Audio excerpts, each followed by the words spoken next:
തിരിച്ചു വന്നാൽ ഞങ്ങൾ എന്ത് കുറേ സാധനങ്ങൾ മേടിച്ചിട്ടുണ്ടായിരുന്നു. അതെല്ലാം തുറന്ന് നോക്കി ഫിറ്റ് ചെയ്യണതാട്ടെ കാണണേ. അടിപൊളിയായിട്ടായിരുന്നു കേട്ടോ പാക്ക് ചെയ്ത് അവർ കൊടുത്തു വിട്ടിരുന്നത്. അതിൻ്റെ പൂവിനോ തണ്ടിനൊന്നും ഒരു കേടും വന്നിട്ടില്ലായിരുന്നു. നമ്മൾ വീട് വെച്ചിട്ട് 6 വർഷമായിട്ടുണ്ടെങ്കിലും വീട്ടിലേക്ക് വേണ്ടെങ്കിൽ ഇങ്ങനെയുള്ള ഡെക്കറേറ്റ് ചെയ്യണ വസ്തുക്കളൊന്നും മേടിച്ചിട്ടില്ല. എനിക്ക് എന്തിനും അതിനോട് താല്പര്യമില്ല. അതാണ് പ്രധാന കാരണം.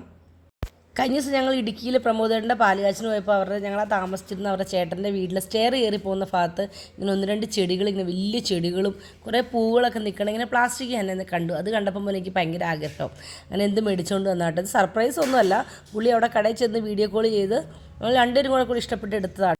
പിന്നെ ഈ കാണുന്നതെല്ലാം നമ്മുടെ കേക്കിൽ വെക്കേണ്ട കുറച്ച് സാധനങ്ങളാണ്, ഡെക്കറേറ്റീവ് ഐറ്റംസ്. കുറേ നാൾ കൊണ്ട് മേടിക്കാമെന്നും പറഞ്ഞുകൊണ്ടിരുന്നതാണ്. ഇപ്പോഴാണ് പുള്ളിക്കാനുള്ള സമയം ഒക്കെ കിട്ടിയത്. എന്നിട്ട് ഇതെല്ലാം കൊണ്ടുവന്ന് തന്നിട്ട് എന്നോടൊരു ഡയലോഗും പറയും, ഇതെല്ലാം ഞാൻ നിനക്ക് സർപ്രൈസായിട്ട് വാലൻറ്റൈൻസ് ഡേക്ക് കൊണ്ട് തന്നാണെന്ന് വേണേ നീ പറഞ്ഞോളാൻ. ഞാൻ പറഞ്ഞത് നടക്കത്തില്ല, നമ്മൾ രണ്ടുപേരും കൂടി വീഡിയോ കോൾ ചെയ്ത് കണ്ട് സാധനങ്ങളെല്ലാം കണ്ട് ഇഷ്ടപ്പെട്ടെടുത്തല്ലേ, അതങ്ങനെ പറയണ്ടെന്ന് പറഞ്ഞു. ആ താമരപ്പൂ കണ്ടു കഴിഞ്ഞാൽ ഒരു HD എഫക്റ്റ് ഉണ്ടല്ലേ, കൊള്ളാം. ഇതിനേക്കാളും ഭംഗി താമരയ്ക്കാണ്.